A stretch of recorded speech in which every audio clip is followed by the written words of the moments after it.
everybody, it's David Ambrose, author from Grenada. We're celebrating the second anniversary of That Time in Bogles, a Carriacou tale. The launch of the book, in fact, it was on July 31st, 2018, when a few Grenadians and other well-wishers gathered at the Marisha House to celebrate the launch of That Time in Bogles. And 2 days later, I went up to Carriacou and launched the same book. And both launches were successful. So I have with me Alpha Stafford from Bogles, Carriacou, True Kayak, and also Marisha Charles, who, like me, is the child of a kayak. Marisha and I, we both have kayak moms. And so I'm just chilling with a couple of my cousins, and we're going to talk about Bogles, the story itself, talk about Carriacou, talk about life in Carriacou, talk about growing up in Grenada under kayak parents, as Marisha and I. And so let me start with Alpha. So Alpha, we know you've read the book and so on. How accurate do you think it was, or it is, with respect to the depictions of life in Bogles from the point of view of the children who are starring in this book? All right, thank you very much, David. It's really, really good to be and to have this nice little chat with you. And congratulations again on the book. I was there at the launch, and congratulations also 1 year after. Thank you. I hope a lot of people have been getting the book and diving into it. So thanks for that. Thanks for your contribution to Carriacou, because, and your question as how accurate are the scenes and the depiction of the events. They're pretty accurate. As a matter of fact, when I read the book, of course, you gave me a copy before it went to press, and I read it. I was really taken aback, because although I'm still in and out of Carriacou, but I left Carriacou officially a little while now, and so a lot of the boyhood memories had some have disappeared a lot, and even in Carriacou now, some of the things that are described in the book are dying out. So the book is also a really good literature to kind of like preserve some of these historical activities that took place in Carriacou. So yeah, it's pretty accurate, and it brought back really exciting memories of my boyhood in Bogles. A wonderful little village, unique in all its sense, but also the events described in the book is not just unique to Bogles. It's kind of a Carriacou thing. So because it's really amazing to see how it reflects the reality as it occurred. Yes. And I have to say that I got a lot of information from Alpha and from his sisters Mavis and Omega, and from some other people who grew up in Bogles. My mom, like I said, grew up in Bogles. And blacks and Mr. Vibot. Yeah, when I went to Carriacou, Vibot Douglas. I got something from Vibot and Pussy in Bogles. Got some things from them. So really grateful for that. And Marisha's mom is from Carriacou and the Bogles area as well. But Marisha, when you read the book, did it hit you in terms of how you grew up in Grenada under somebody who grew up in Bogles or in Carriacou in general? Well, let me just begin by saying congratulations. I think you have a lot to be proud of in this book. It's a short book, packed with information. Yeah. I also need to say that I believe this book is like a jumping off point for anyone who wants to get to know more about Carriacou. You know, it's a page turner. As you're turning the pages, they mentioned that. I wonder, where would I find out more about that? You know, it's that kind of book. It holds your curiosity, and it makes you want to be immersed yourself in Carriacou's culture. It makes you want to have that experience. So let me get to your question. What, when I read the book, lots of memories. My mother regaling us with stories of our childhood. Yeah. The one I'm remembering, and I'm smiling already, is the flags and the dancing of the cake. So when we got to that part later, the latter part of the book that speaks of the wedding, I was all smiles because I could actually see my mother showing us how it was done, and she's narrating while she's demonstrating. Right. Oh, she actually dancing too. Oh yes, man. Yes. Oh yes, plate in hand, empty though, and she would show us.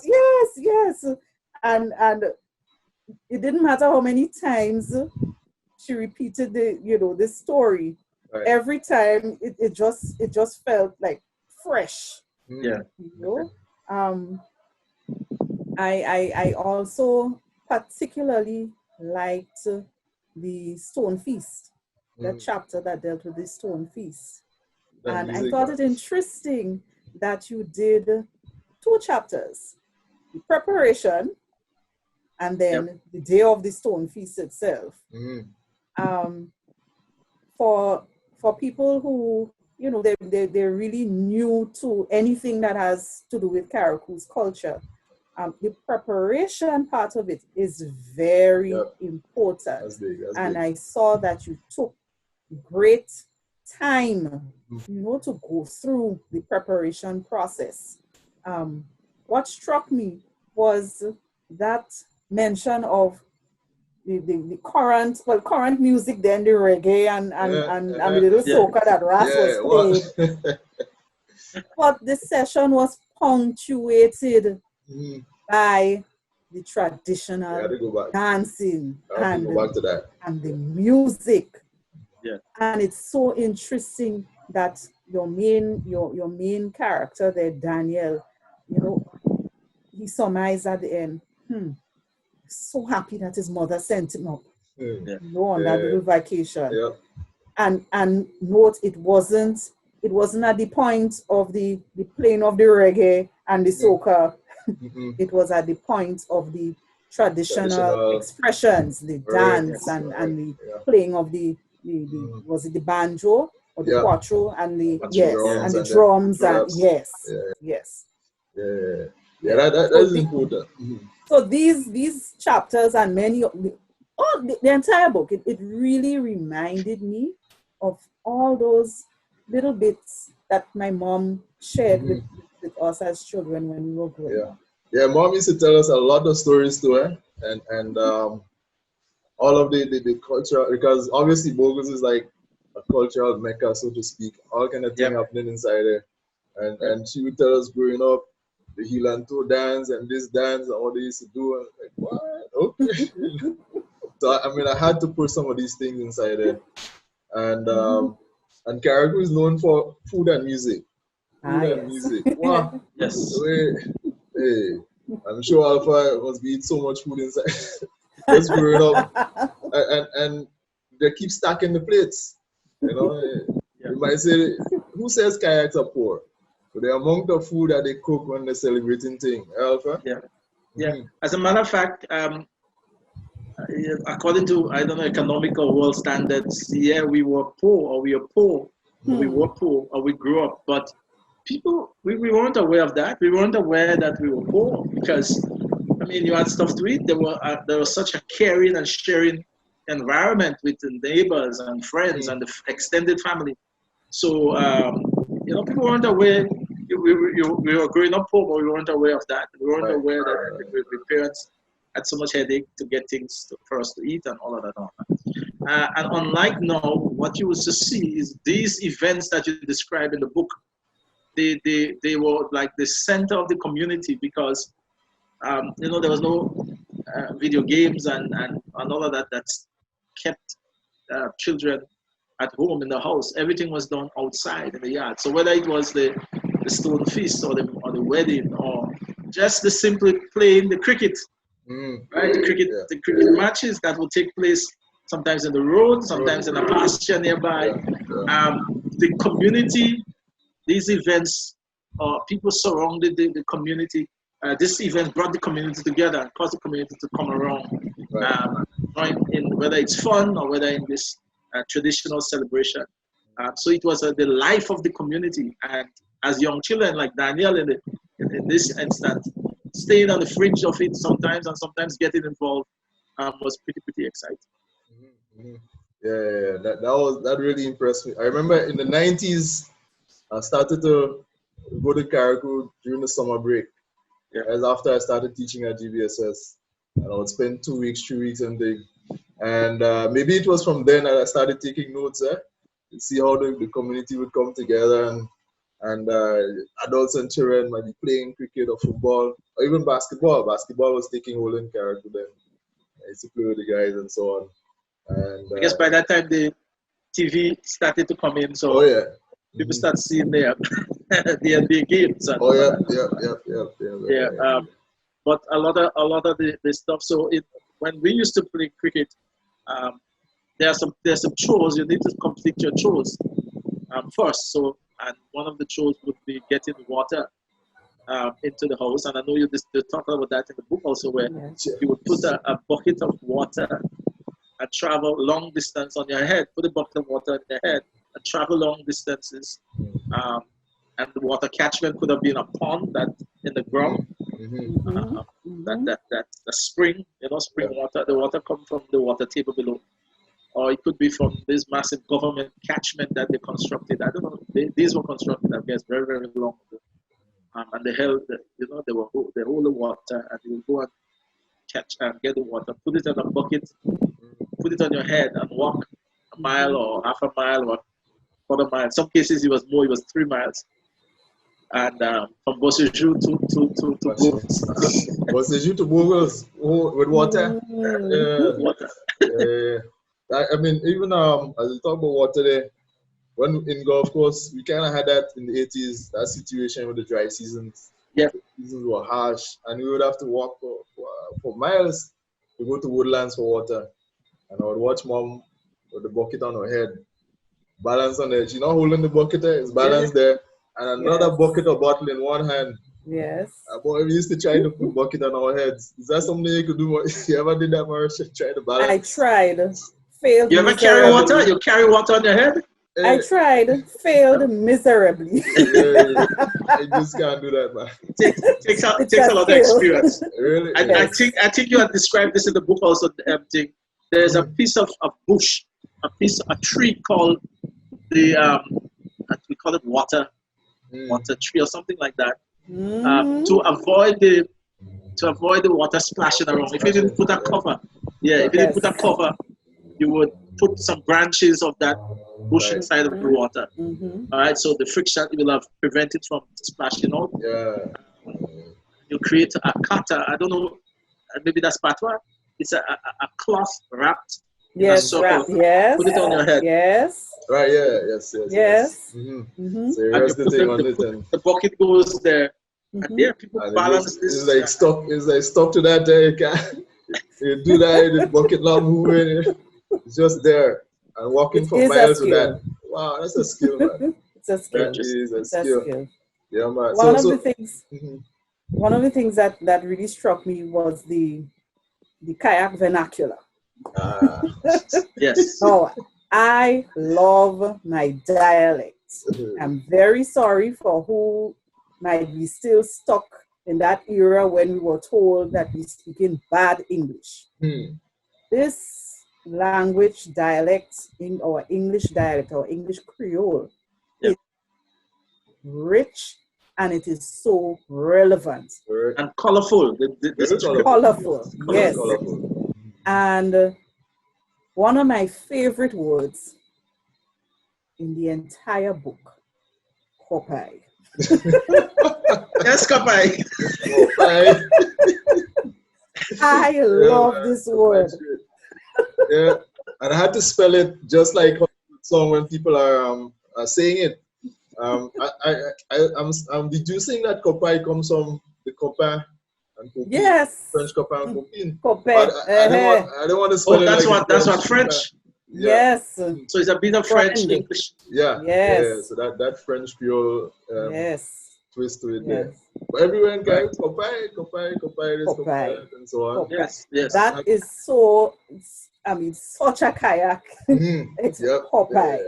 That, So your I papa love is it. meant to be your friend, your buddy, somebody you're familiar yes. with, but it's also used just as a, you say, as a slang when you're excited and you're telling somebody a story and you say, what? Combine? If you see what happened there. Yeah. You know? So my absolute favorite word. I heard was it sometime last week on television, they were reading something. I will not say, because if they see this, they're going to know exactly what I'm referencing. And it was mispronounced copy.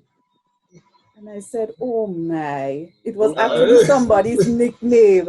And I said, oh my, I said, had you read David's book? Nice word. Nice word. Yes. The massacre word, man. Yeah. But I remember. I realized that a lot of Grenadians, they don't know that word. A lot of Grenadians, they're not familiar with that word. You know, a lot. Surprising that we're so close, but yet so far. You know. Yeah, and this book is so important for bridging that kind of gap. Eric is right. Yeah. That was one of the. Before you move off that, let me comment on that also, because that's really, really important. For me, it was so rich. It was so really good also, actually seeing the words written. Because although we speak the language, we speak those words, I've never seen it written down. And David, I mean, I know you did a lot of work on languages, and so you understand the root and the pronunciation and the spelling. So I was quite excited to see in the book all those words that I became familiar with as a young boy, repeating them again. You know what I mean? As I read the book, which was really, really exciting. Interestingly, I gave Mr. Ashby, Victor Ashby, the manuscript to read before I published and all of that. And when he gave it back to me, he was really excited. He's a Bogles man. Yes. So he was really excited, especially about the language. He said, man, you know, that took me back, man. The language took me back. Yeah. Because he's been living in Grenada for a long, long time. Yeah. Say, man, and some of these things I'd forgotten, you know. So he said that took him way back. When you travel to Carriacou, you don't really hear that. Yeah, man, I tell you.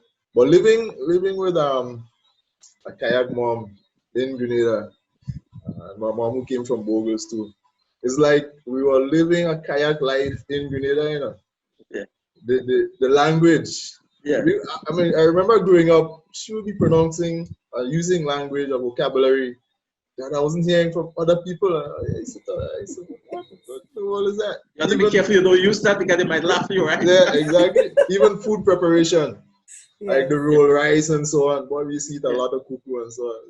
Like, why nobody else eating cuckoo? What's going on? How come we eating roll rice? How come nobody else roll the rice? What's happening? You know?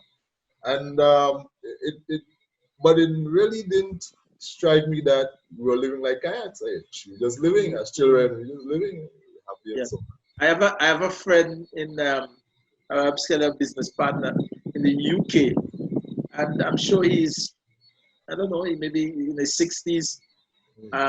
His mom is from Bogles, and we're talking about them living Carriacou there in the 50s, and going to the UK, right? And he was saying exactly the same thing, David, that he lived a Carriacou life in England, in London. Wow.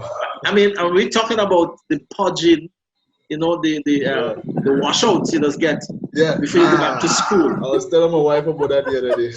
Yeah, you clean. It is meant. I mean, I didn't know that then, but it's meant to clean your intestine, your and all of that.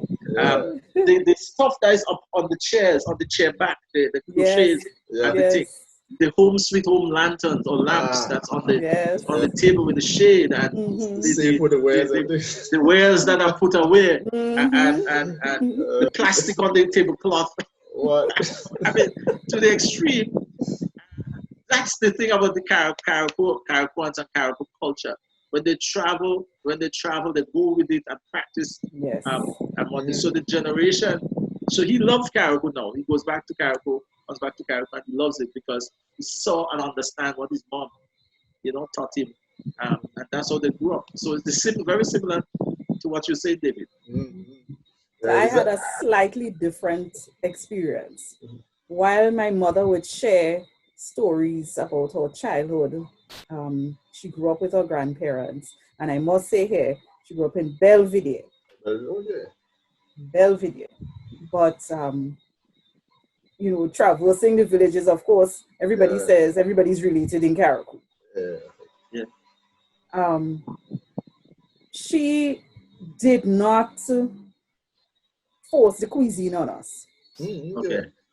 One of the things that she said was, growing up, you ate what you got. There was nothing about complaining and say, well, you want this instead of that.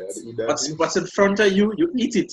Exactly. And if you don't want to eat it, you go wait. That's the only choice. One choice, we have to eat that. And because she was a younger vintage than your mom, David. Yeah, that's true. She would say, you know how much dry pea soup we eat? You know how much cuckoo we eat? I'm taking a break. That sounds like me right now. But interestingly, by the time I got into college years, my TAMCC years, you started seeing the cuckoo appearing. You're getting cuckoo paw, and it's like it came full circle. No, what you were a bit tired of at a certain point in your life, and you said, okay, once I'm liberated, for want of a better expression, I'm going to try something different. But I think at some point she realized how important it was for her to expose her children before they went off and did their own thing. Expose them to that Kayak cuisine that she spoke about. So my mother, who said she didn't quite enjoy making cuckoo, is now a boss cuckoo maker. Yes. It's interesting that as you grow older, you seem to appreciate your culture and your background a lot more. Yes. At least I find so. I know that I'm getting older. Before my sons went off to college and university, we did a trip to Carriacou, and I took him through all of my childhood. Took them through all of our childhood experience. I guess Kayak does that because they want to pass on this family legacy and what they learn. So when strangers come, if you travel and you go back to Bogles, David, you know that you go to the cemetery, your ancestors is buried, and you'll take some rum and some water and some whatever, and throw it on the ground, and someone have a conversation with the departed spirits, they believe. And people, everybody who's living overseas and they come to Carriacou, they do that. And if you don't go to the cemetery, do it at your home before you eat. Right. When I went to Canada about 2 years ago, 2018, and I visited your brother Joshua, and so he said, "Cause I know you don't drink anything, but we had to put something on the ground." So we wondering where we're gonna do that. We didn't want to do that outside. Well, we went in the basement. We went to the basement, and we decided to, water and rum in the basement. It had to be done somewhere. And they take Carriacouans, especially from Bogles. I know you had a conversation with Vibert Douglas. He's just basically this gentleman, he's an amazing gentleman, but he's like presently he's like the mayor of the village. He's like the elder, or I should say elder, right? So anybody come and they need to do something, they'll go to him. Whether it's to do a stone feast or Right. we call it sadaka, the stone feast, right? Yeah, that's one. Yes. Or a wedding or any of the traditional stuff. So People like the go to maroon and them kind of thing. maroon, yeah. Something happened, they will go. This is the person you will go to, and this is not by not by election or anything like that. Somehow somebody has always risen up at a different time period in history. Since I know myself in Bogles to take on that role. Yeah. I think in the book I had a lady, how I call her, boy? I think did I call her Con Irene or something, boy? Is there a Con Irene in Bogles, boy? Yeah, there's a Con Con Irene. Irene. Oh, this one I Con call. Irene, Oh, okay, maybe Con Cheryl. I call this one Con Cheryl. Okay, And Con she's Cheryl. But there's a supposed to Con be. Irene. Con Irene is Con Irene, 100 and I think she's 102 years now. Yeah. Okay. Oh yeah, of course. I remember when we visited, and she was it was on her birthday. She was 90 something. Yeah. Right. What? Yes. So again, and that speaks to the cuisine. The stuff, the cassava and the fish and so on that they eat in the place. Man, long time I need some farine too, you know. Farine was something I brought up in the I book. can't remember if you didn't have the cassava, the Yes, farine. yes, the cassava, right. the processing, The yes, process of the cassava. yes. That's also that is a big Yes. thing. I had to put that inside there. Yes, that's a big thing. And as young children, we love that because those nights you can stay up late. As a matter of fact, you can stay up all night because the cassava is baking all night. So during the day, it is crushed. It's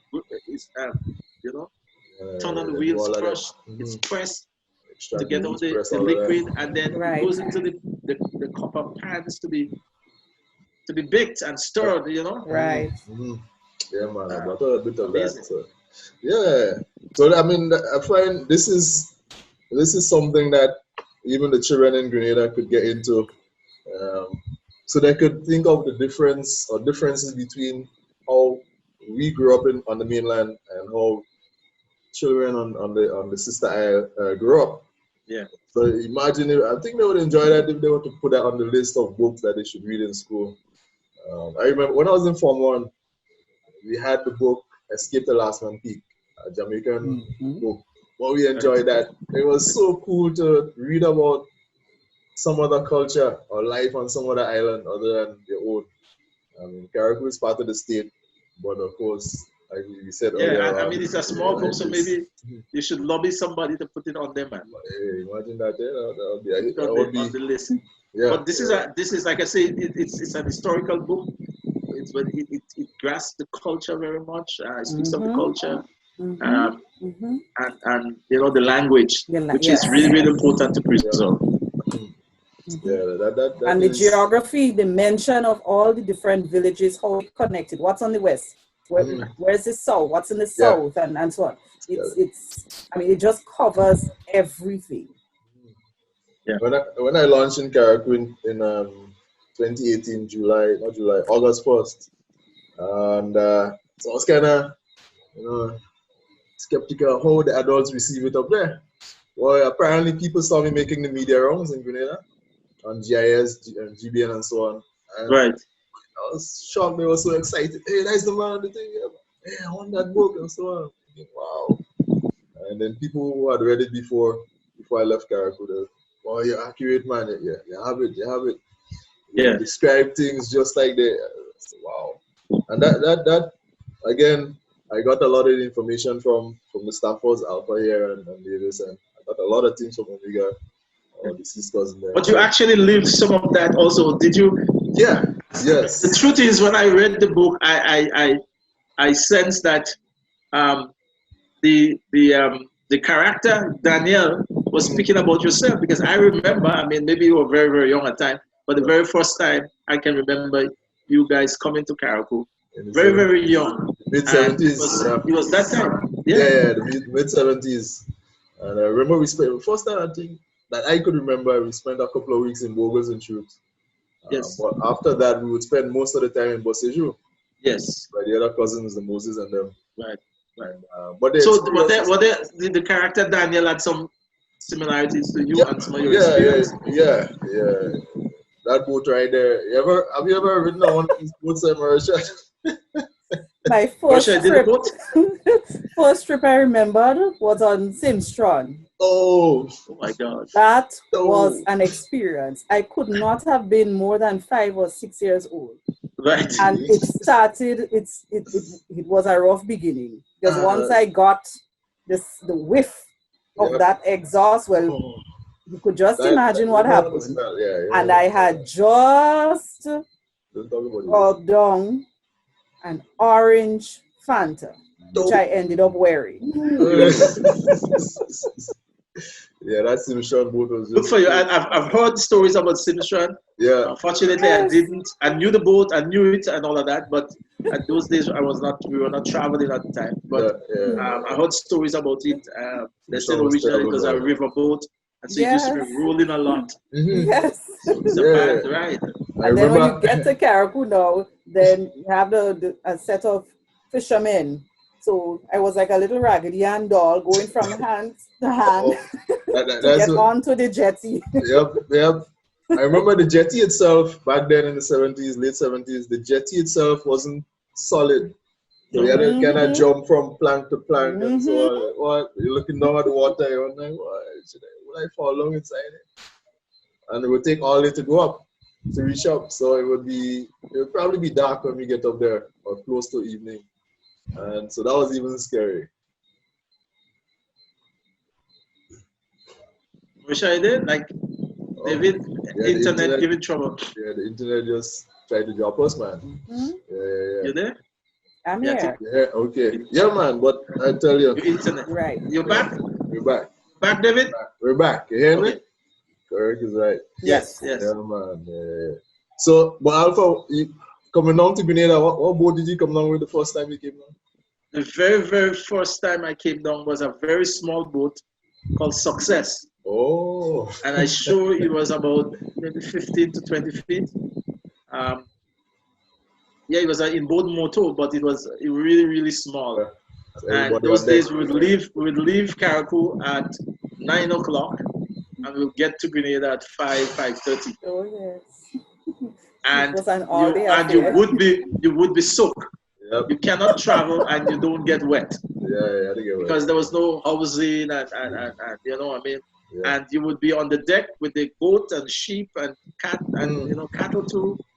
Cattle? Because Oh, we that's used to do a small lot of boat? trade between the islands. Yeah, small Oh. boat, and sometimes they put them in the hole too, down inside. Mhm. But it was a Right. horrible experience because I had to stand all day or sit and hold on to something as the boat Yes. rocked through those heavy waters. Yeah, and then my next trip was a pleasant one because I came with the Coast Guard when was it Reagan that came here, right? Yeah. Yes. Yeah, Okay. President Reagan came. I was in school and they selected us to make a visit, and it was You came a with the Coast fantastic. Guard? Stirral Bay? Came down with Wow. Coast Guard, yeah, came down with Wow. Coast Guard. It was a That's fantastic nice. Yeah, man. experience. That is the experience. That's the Carriacou experience. Yeah. Well, it looks like we're running out of time, but I want to thank both of you for joining in this lively discussion, man. It's all about Carriacou life, the difference between life on Carriacou and Grenada. Not much That difference, time in but Bogles. still different. Yes. And Bogles in Yes. the place. Bogles. Didn't Bogles have another name too? I don't know. I don't think so. I think that the name Bogles, they used to say Bogles mean hellhole or something like that. Or some strange thing so. The original language, whatever language, but yeah, it's a strange.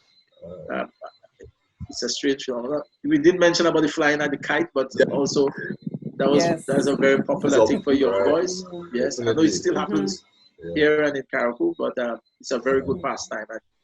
So I mean, I believe people should read the book and understand. Children must understand, or young people, that there's more to enjoying your life than just sitting in the house at a computer in front of it.